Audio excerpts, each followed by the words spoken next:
Thank you very much. Do you know, I'm always really scared to be on a stage in front of a whole host of people who can do things that I can't do. I mean, I don't even know which way to press this bloody machine. But anyway, doubtless I will find out.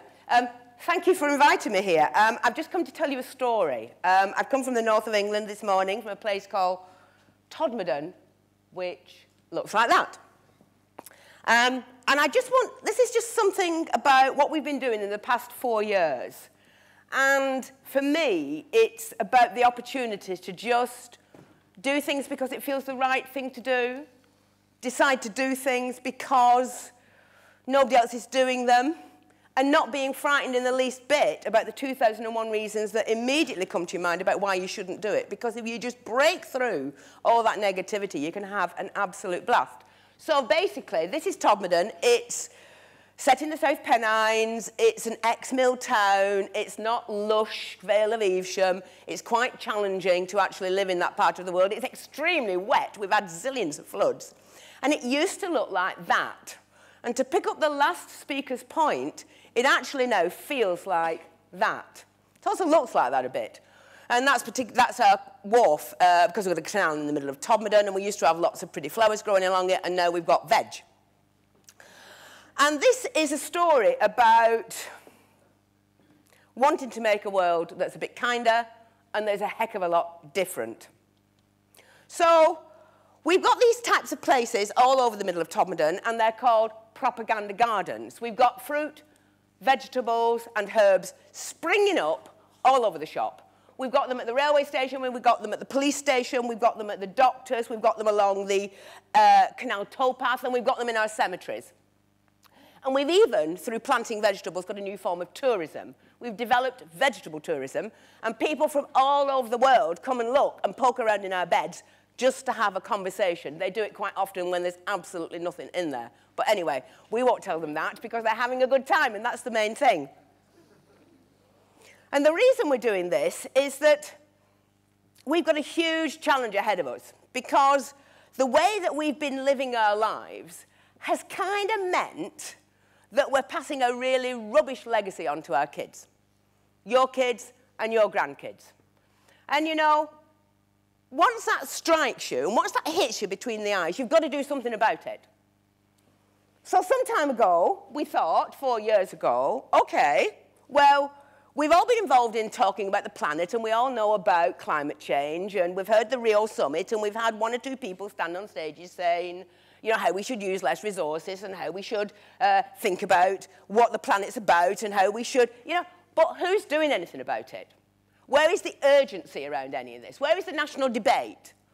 Have you ever heard a national politician stand on the stage and, you know, make that clarion call about, really, the most important thing that we need to think about is the life and the happiness and the well-being of future generations and their ability to realise their potential? I haven't heard it. I haven't seen anything whatsoever. And in the absence of that, and because I'm absolutely bored to death with it, we decided, OK, let's start our own food revolution. And what we decided to do was to see if it was possible, is it possible, to find a unifying language that can cut through age and income and culture, that can inspire people themselves to want to live their lives differently, to want to see space differently, to want to interact with each other differently, to want to think about a future career path differently. Is it possible to find that unifying language? And if it is, can we replicate what we're doing? Because what we're doing is just an experiment of volunteers. There's no paid staff in any of this. It's just a load of loonies who've decided enough is enough, thank you. It's about time we change. And you know, the simple truth is this. 4 years on, absolutely there's a unifying language, and it's called food. And absolutely it's replicable. And what I'm going to do in the next few minutes is talk you through what we've actually been doing. So, basically, made the whole thing up. Once the penny dropped that nobody was doing anything whatsoever, did not consult, did not write a strategy document, did not write a report, just decided there's enough of those in the world to go between here and God knows where. So what we actually need to do is to stop talking and start acting. I am not interested in going in countless meetings banging on about peak oil.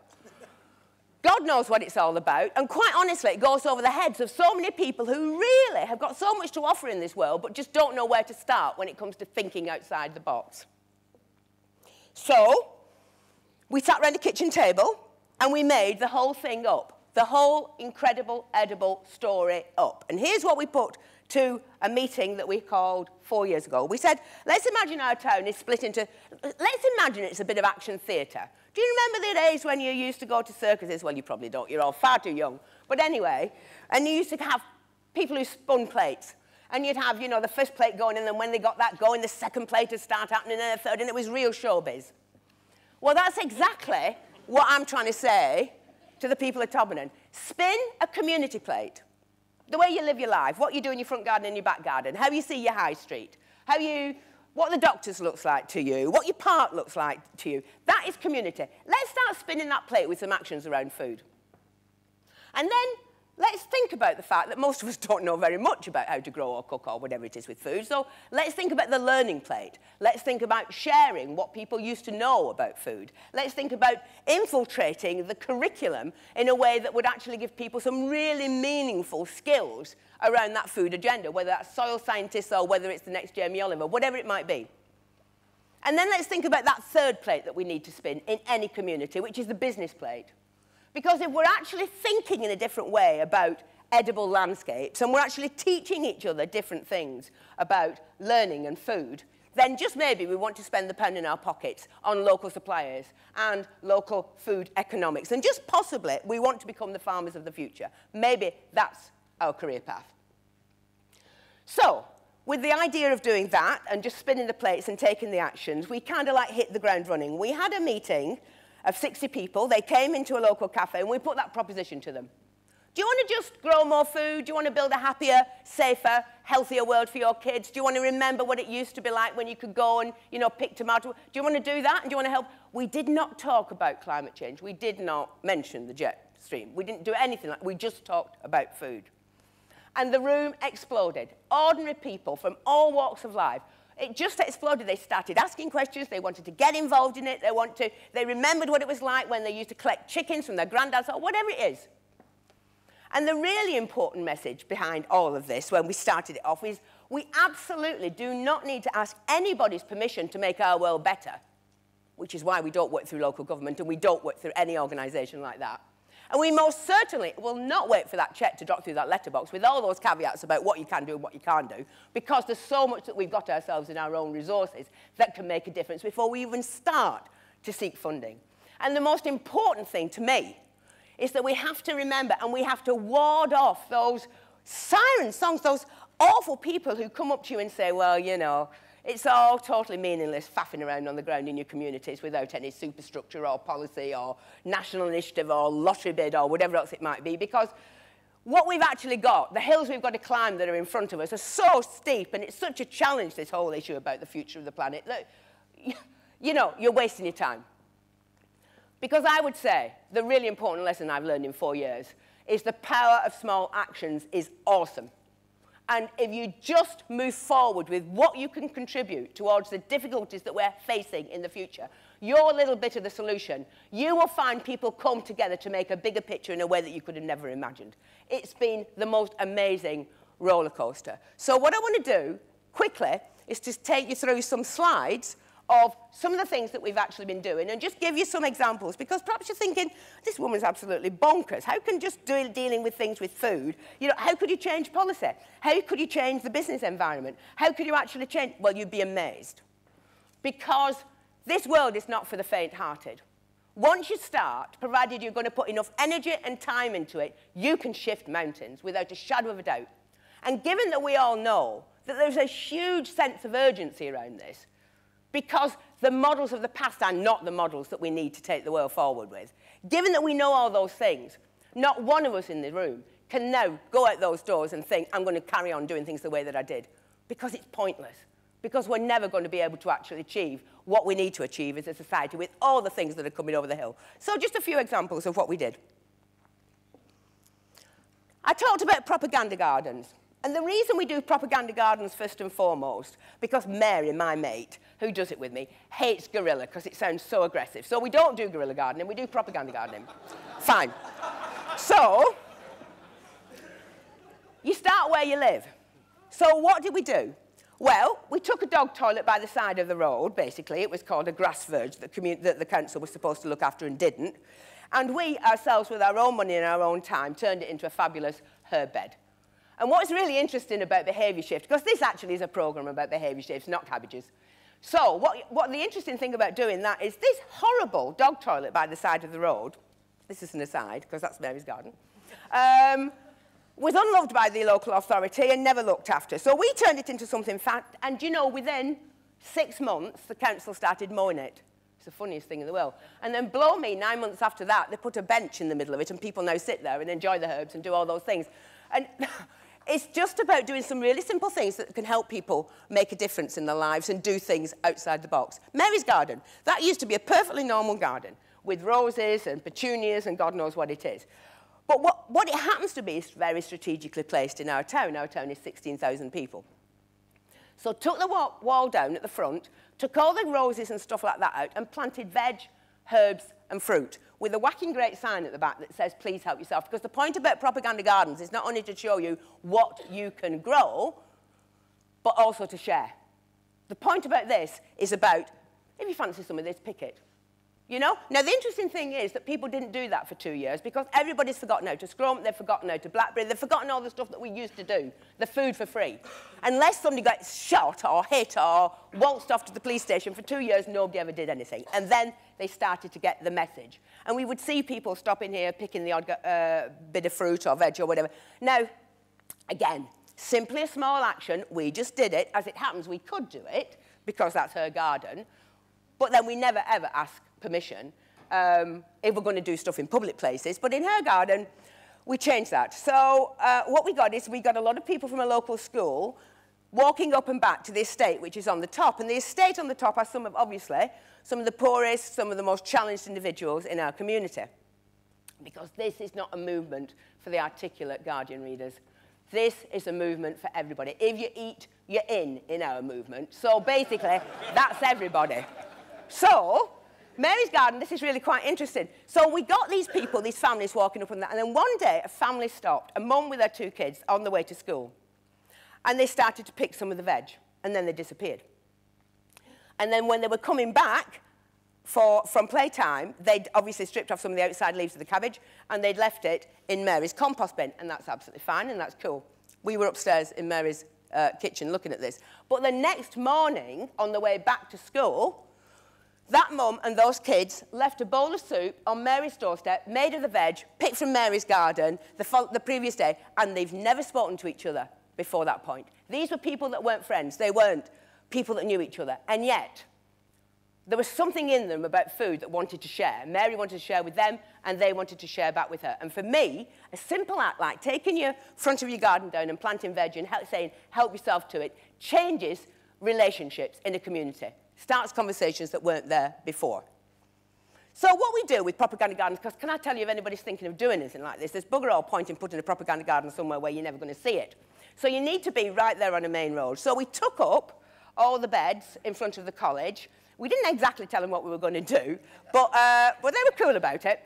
So we took those up, there were roses and stuff like that, and we planted all sorts of vegetables and edible flowers.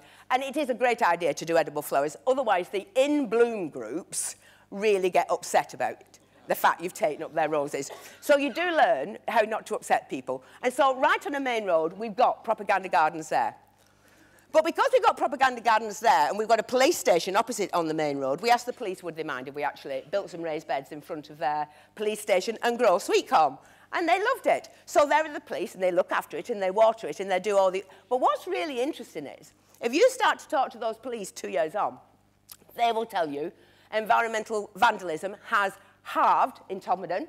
They will tell you this is a great way of having a conversation with the people that they are relating with.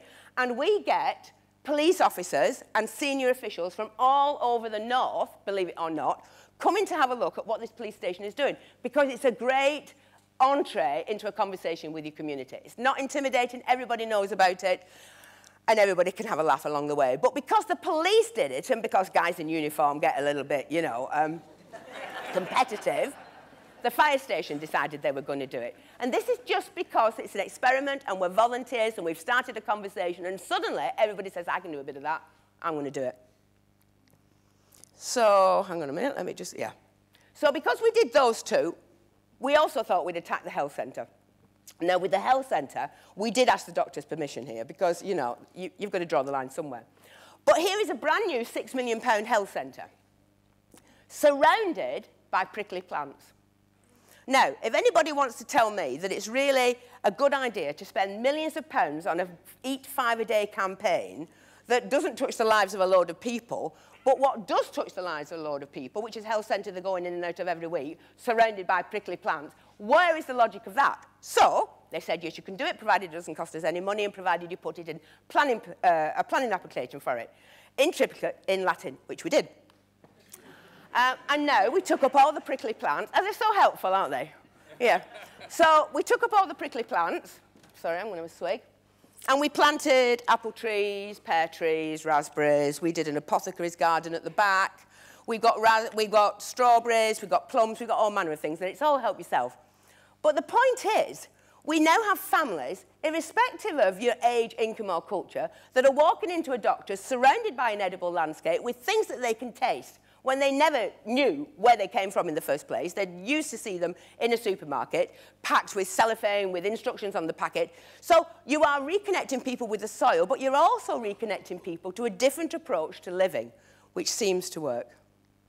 Because we did all those things, we also did the railway station with the help of some great lads from probation.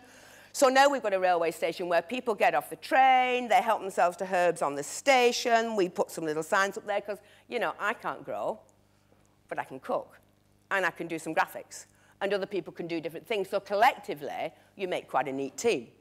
And then when they've got their herbs, they go out, they're maybe going to get in their car, but before they get in their car, they go and pick a bit of rocket or some nasturtiums, or they collect the seeds from nasturtiums to make into capers, or whatever. It's all food for free. We just maintain it as volunteers, but it has a great impact in terms of the conversation and the pride in the town. And then there's learning. Now, everybody does learning in schools, don't they? Everybody does food growing in schools, but the bottom line is they only do it for as long as the check is through the door, and then they start to become something else. So eco-schools moves on to something else, and it never really infiltrates the lives of the families that are in those schools, and it never really infiltrates the main curriculum that's being taught. So instead of just doing your bog standard tomato growing on windowsills or whatever, we took over a disused tennis court in one of our primary schools that was close to one of our estates. Put some raised beds in there, and you can see families on the estate starts to grow there. And what's really interesting about that, because nothing's clever about this, is that this particular family, who weren't really related, didn't really have a conversation with anybody, are absolutely obvious genius bean growers. So everybody in that community now comes and knocks on the door of this lady in order to get the best tips that they can about growing beans. It's a conversation. But some of our places don't even have a yard in which to grow, but they happen to be next to a graveyard. So we did ask somebody about that, and they said, yeah, you can grow, and as the soil is really, really good, we've got loads of kids growing loads of beans, loads of courgettes, and what have you. It's now, you know, it's what feeds the kids at lunchtime, and more importantly, those kids are not frightened of going into that graveyard anymore.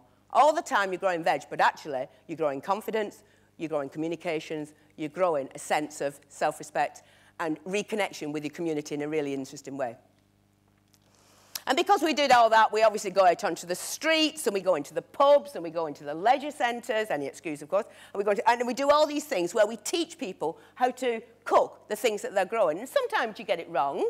Like we went into one of our estates before 12 o'clock on a Sunday, and we were the only ones up, so that wasn't very clever. But you start to know your audience, and you start to taper what you're actually doing dependent on your audience. And we do the cooking on the street. Some people don't like to grow, but they like to create bee groups, so they cover themselves in all sorts of weird things and go and talk to bees, and that's fantastic. And we're going to have a honey cooperative fairly soon, and it's just an experiment, and we're only volunteers. It's just, and then because we love orchards all over the place, and we want lots more, and we've planted 800 trees so far in our town. Can get quite expensive, so what do? You teach yourself how to graft, don't you? So you don't have to spend that much money. So off you go, and those that want to graft can graft. And then in the middle of winter, you know, it is the South Pennines. It can be pretty horrible, so you need to know how to pickle and bottle. You need how to skin a rabbit or skin a squirrel or whatever you want to skin. And these are the lost arts, and we teach each other. And we've put 1,000 people through a course where we just share what each other's doing. And suddenly, you've got all sorts of confidence coming through from people. We've got a Come Dine With Me event, whereby we go into people's homes, provided they invite their neighbours in. We cook for them, and then they have to do the same for their neighbours, and they work down. And, you know, and it's quite interesting. And as a result of that, we've now got the interest in creating a community bakery. You know, it ain't going to make a hell of a lot. I don't think Warburton's or anybody else is going to get particularly worked up about it. But suddenly, it's finding some fantastic skills in that community that people never thought they had.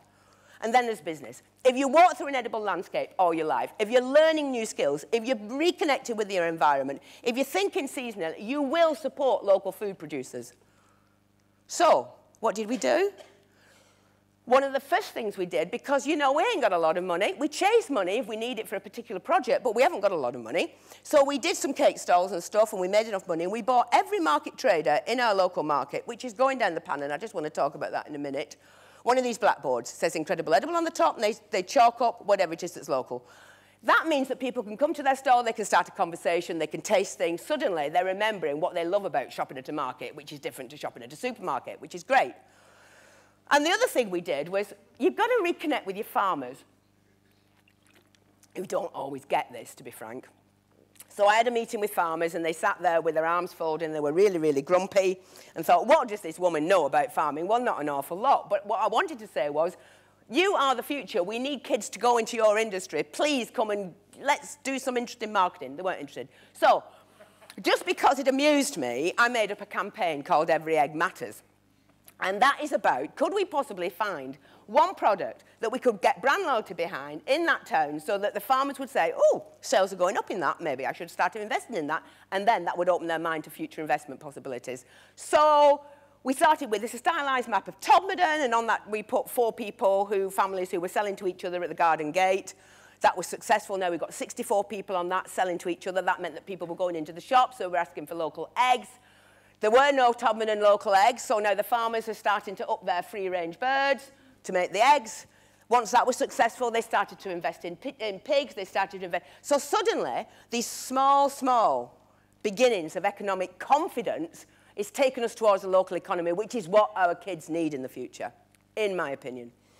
One of the other farmers was there, and because 4 years in, he's now doing 5 different organic cheeses. He wasn't doing any before we started. This is because we've created a conversation, we've created the demand, people have started to be interested, and some farmers are responding to that. And in most bars and cafes in Todmorden, you'll see local beer, local bread, local meat, local cheese, whatever it might be. So again, you're starting to look to your own to try and build a stronger, kinder, more resilient town. And the really interesting thing here was, you know, and because we're all volunteers, we don't always have the skill sets that we actually need, so it's always open invitation. If anybody wants to help us, we're your people. But basically, we got some students from Salford University who came over and talked to all the local food businesses in Todmorden, and 46% of them said that what we were doing as volunteers had had a positive impact on their sales. And that's really quite interesting. And what we're seeing is a lot more small businesses in a rural area starting up. We're seeing a lot more market stalls. We're just feeling more confident about ourselves. Let me give you a couple of examples about how we join the dots.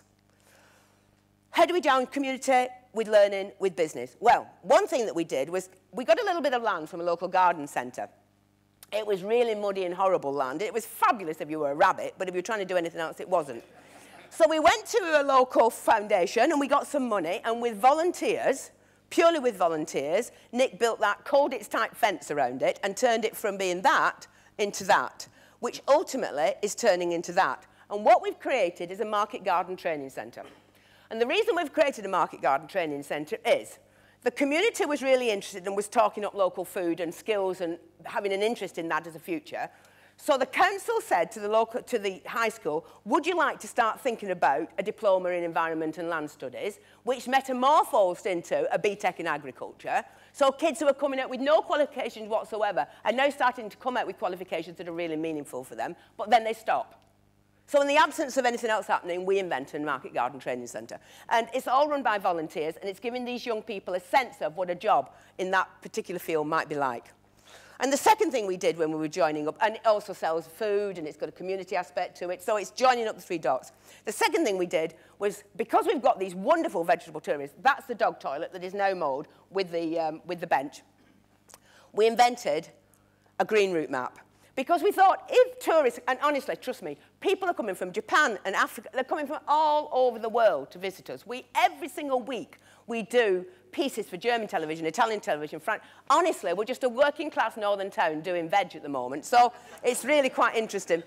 So we invented this green route map, which takes you on a walk through the town, past exhibition gardens, showing you the importance of pollinators, shows you what the Waggle Dance is all about. But what's really important about this, other than inspiring you to do things in your back garden, your front garden, or whatever, is the footfall is actually past the market, past your cafes, past the shops, and it's not straight to the supermarket and back. And that's really important, because you're not only changing your behaviour, you're changing footfall, you're changing economic opportunity, and you're just doing it as volunteers. Sorry, I'm doing something wrong with this. That's an example of our edible canal towpath, which goes the full length. And again, we never asked anybody's permission to do that, which was really great. Because then, when, as happened, the chair of British Waterways came along, he said, wouldn't it be brilliant if everybody did this? So it just goes to show, just do it. When it occurs to you, just do it. And this is the place... It's true. And this is the place where we teach people the Waggle Dance. This is a fabulous willow structure. You go in there, and by the time you've done all this, you come at the end, and you've just done the bees Waggle Dance, which gives you a laugh. So, and in the middle of town, and I've very nearly finished, we've taken over what was a horrible, desolate place. We've made it into a thing called Pollination Street, and we're growing vegetables and fruit trees and all manner of things, and we've got a pretend beehive right next to the market hall so people can connect with what they're doing. And briefly, 33 towns all over the country are doing this. People all over the world. This is in Northern Ireland, 2 communities coming together. It's fantastic. In France, they've gone completely bonkers.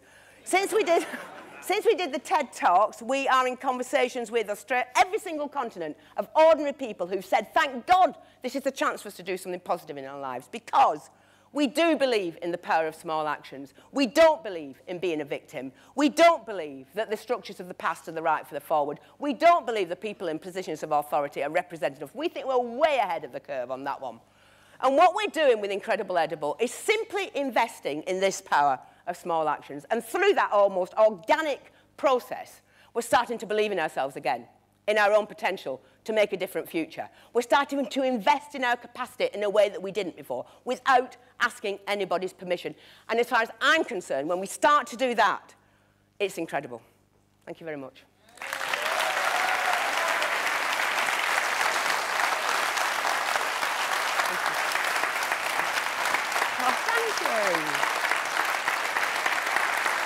Thank you very much.